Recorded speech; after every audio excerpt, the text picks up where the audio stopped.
This is CBS.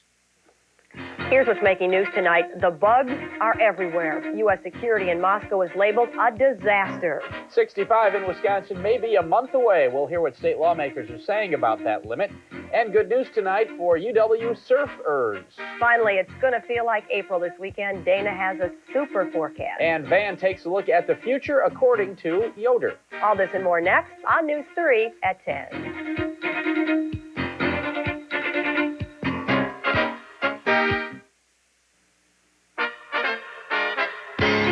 WISC Madison, your news station. With anchors Beth Zerbakken and Ken Rice on news. Meteorologist Dana Tyler brings you the weather, and Van Stout covers sports.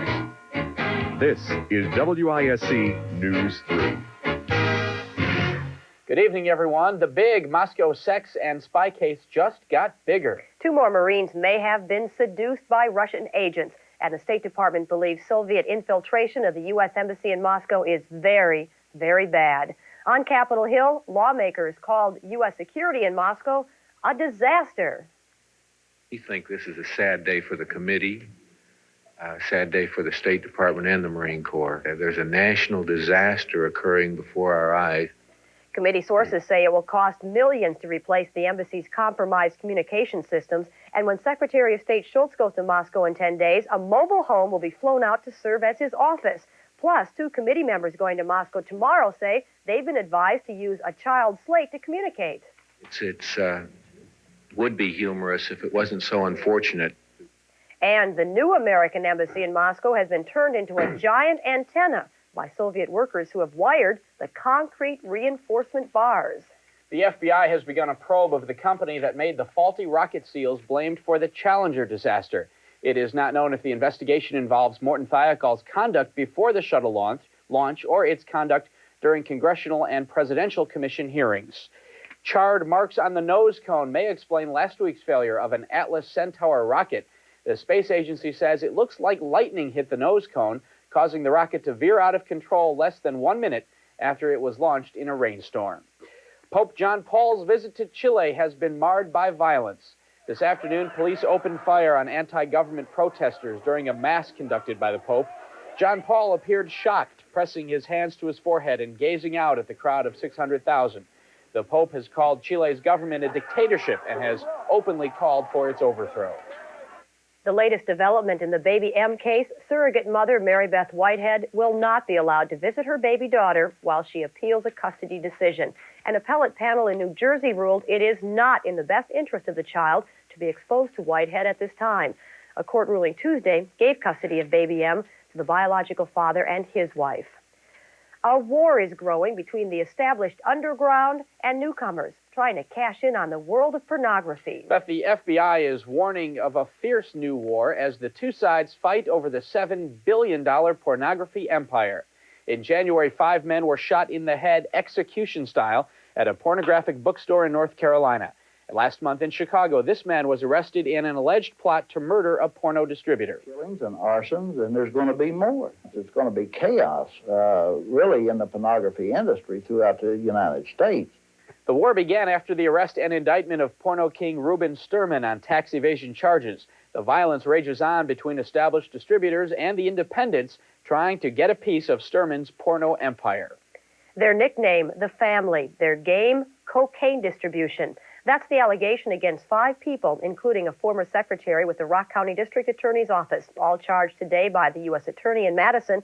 4 of the suspects live in Beloit, the 5th in South Beloit, Illinois.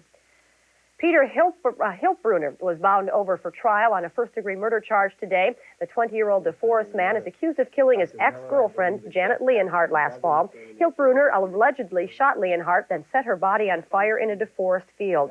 During his preliminary hearing today, gruesome testimony regarding alleged conversations Hiltbrunner had with friends about how he disposed of a body. 3 people with connections to the Posse Comitatus are in the Dane County Jail on tax evasion charges. Ben Segafis, his father Earl, and Shirley Horner were arrested in Perry Township yesterday when more than 24 armed sheriff's deputies surrounded their rented home. The trio supposedly fled Illinois, where the charges are pending. Authorities confiscated more than 40 guns and tons of ammunition at the home. All three may be sent back to Illinois to face the charges.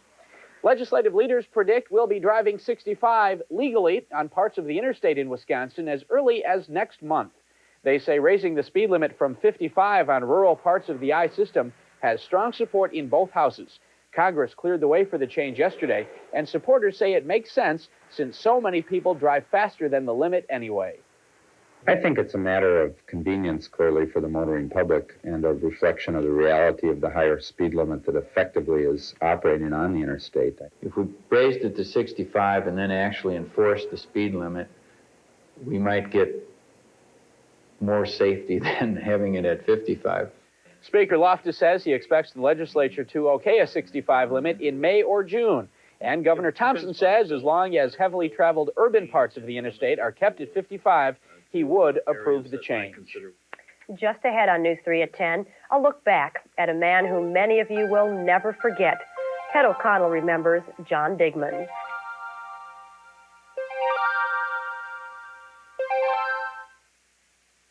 One week after his death in a plane crash, friends and family of William Miller gathered today to honor and remember him. They convened appropriately enough in an aircraft hangar. Air National Guard Captain Miller died flying the plane he loved, the A-10, in a crash at Fort McCoy last Friday. Reflections on Miller, Billy, Bill, the Duke, a citizen, an airman, a patriot, who loved life, who loved the Guard, and who left this life doing what he loved most in life, flying with the Guard. After the service, jets flew the traditional missing man formation above the hangar in final tribute. Madison television executive John Digman died early this morning at University Hospital. He was 42. Digman, who is survived by his wife Patty and two children, 7-year-old Bobby and 6-year-old Sarah, was once a member of our Channel 3 news staff. Here's Ted O'Connell. John Digman was not an accomplished musician. John didn't sing particularly well. Look for us, we'll be there. Action news is everywhere. From Paoli to Palmyra, from Basco to Wanakee, look for us, and we'll be there. And his flair for fashion, well, let's call it unusual. John wasn't even a journalist, not in the everyday J-school sense. Tell him that a fungus called smut was threatening farm crops, he'd buy a couple of skin magazines and give you... There is still considerable disagreement even among the experts as to exactly what smut is.